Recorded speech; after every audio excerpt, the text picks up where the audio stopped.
ये पार्लियामेंट की एंट्रेंस है, इसमें मैं अंदर जाने की कोशिश कर रहा था, तो बीजेपी के एमपी जो थे वो मुझे ऐसे रोकने की कोशिश कर रहे थे, धकेल रहे थे और मुझे धमका रहे थे, तो वो हुआ है।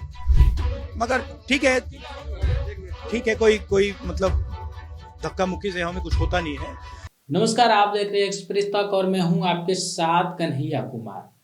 लोकसभा में केंद्रीय मंत्री अमित शाह का बयान भारत के संविधान बनाने वाले और दलितों को देश में अधिकार दिलाने वाले डॉक्टर अंबेडकर को न सिर्फ अपमानित करने वाला है, बल्कि अमित शाह के बयान से यह भी साफ हो गया है कि अंबेडकर संविधान और दलितों को लेकर के उनकी सोच क्या है।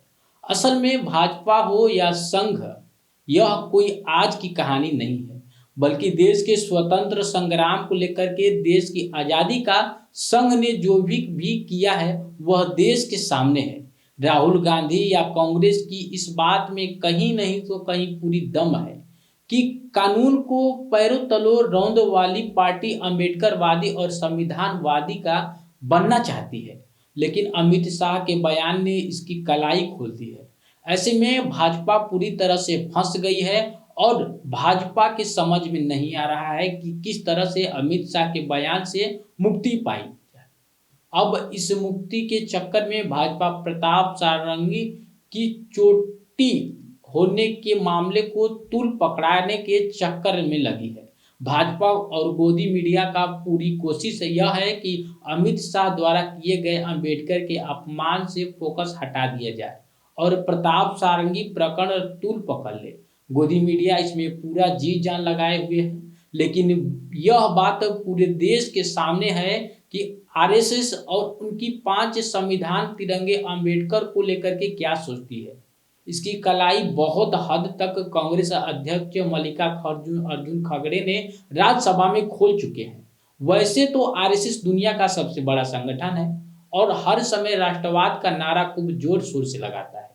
भाजपा भी अपने राष्ट्रवाद को अपना धर्म बताती है, लेकिन अगर आज़ादी में उनके योगदान की बात की जाए तो सिर्फ गिनी चुनी बातें ही उनके पास होती हैं।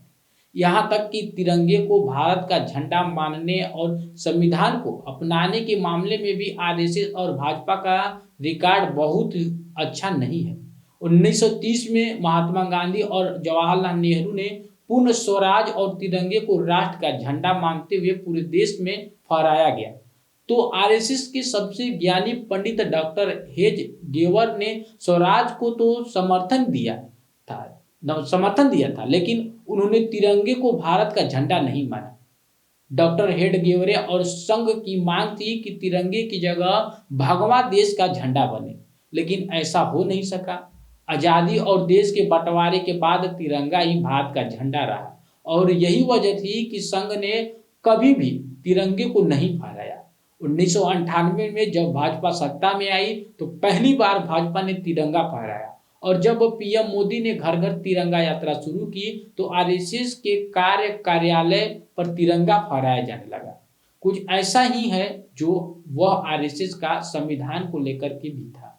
दरअसल संविधान को बनाने और दलितों को उनका अधिकार दिलाने में डॉक्टर भीमराव अंबेडकर का बहुत अहम किरदार था।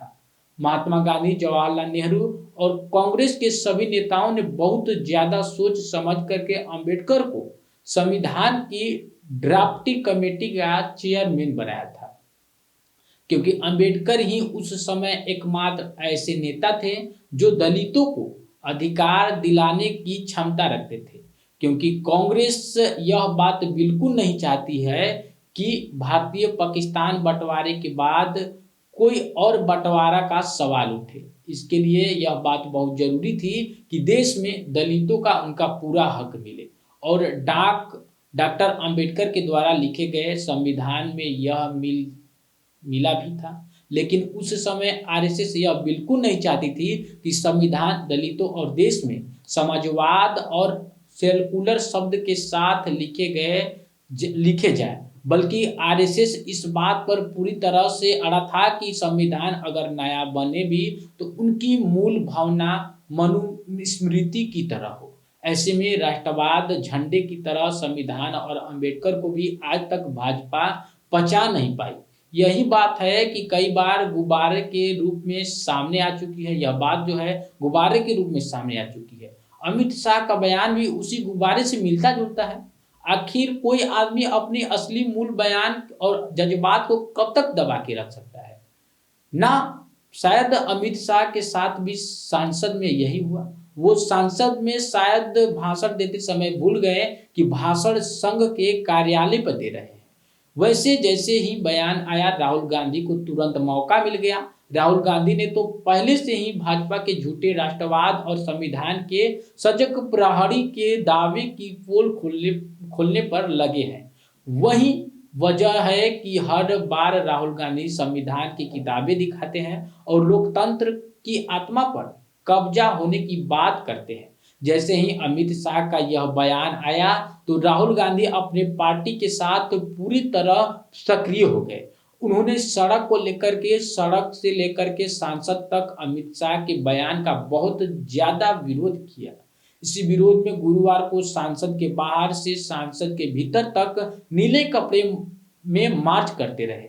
सांसद में जाने की तैयारी में तो तभी सांसद के गेट पर हंगामा खड़ा हो गया। पहले तो धक्का मुक्की और फिर भाजपा के एक सांसद प्रताप सारंगी के चोट होने की सूचना आई। पहले तो सिर में चोट लिखने की जो है वो बात सामने आई, फिर अचानक सारंगी प्रकरण ने पूरी स्पीड पकड़ ली। संसदीय कार्य मंत्री किरण रिजिजू का बयान जो आया वो राहुल गांधी के कराटे सिखाने और जानबूझकर सारंगी को घायल करने की बात करने लगे। फिर इस मामले में और रफ्तार पकड़े। भाजपा ने अपने झूठ के पिटारे और बड़ा कर दिए। झूठ के पिटारे जो है भाजपा ने बड़ा कर दिया। आनंद फानन में प्रताप सारंगी को हॉस्पिटल में सेट कराया गया। हद तो यह तब हो गई ना कि आईसीयू यूनिट में भेज दिया गया। फिर बयान का दौर शुरू हो गया। पीएम मोदी ने प्रताप सारंगी का फोन पर हालचाल जाना और इसके बाद तो गोदी मीडिया का पूरा मसाला मिल गया। जो वो चाह ही रहे थे कि हर चैनल पर यह मार्च थोड़ी ही देर में बिल्कुल आम सी हो गई कि राहुल गांधी ने जानबूझ करके प्रताप सारंगी को घायल किया है। यहाँ तक कि खुद प्रताप सारंगी और भाजपा के नेताओं के बयान भी आ गए हैं।